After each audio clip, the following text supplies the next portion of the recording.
Hi!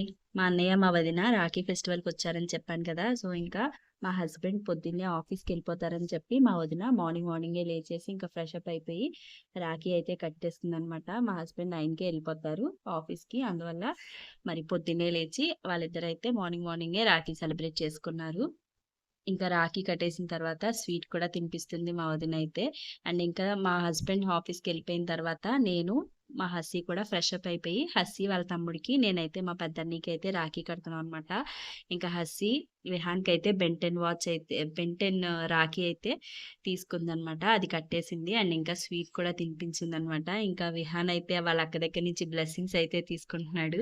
మా Hussey అయితే విహాన్‌ని bless చేస్తుంది. ఇంకా తర్వాత నేను కూడా మా అన్నయ్యకైతే రాఖీ టై చేశాను.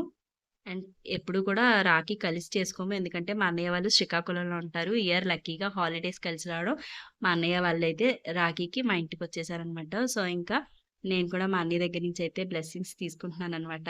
మా విహాన్ ఇంక మధ్యలో కూర్చొని ఇవన్నీ ఫన్నీగా నవ్వుతున్నాడు. సో, ఏది ఏమైనా సరే ఫెస్టివల్ అంటే మనకి పిక్స్ మాత్రం కంపల్సరీ కదా! సో, ఇంక మా వదినైతే మాకు పిక్స్ తీస్తుందనమాట.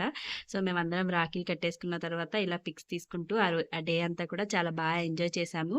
అండ్ మీరు కూడా రాఖీ ఫెస్టివల్ ఎలా సెలబ్రేట్ చేసుకున్నారో నాకు కమెంట్స్‌లో అయితే చెప్పండి. నా వీడియో నచ్చితే లైక్ చేయండి, షేర్ చేయండి. అలాగే నా ఛానల్‌ని సబ్స్క్రైబ్ చేసుకోవడం మర్చిపోకండి.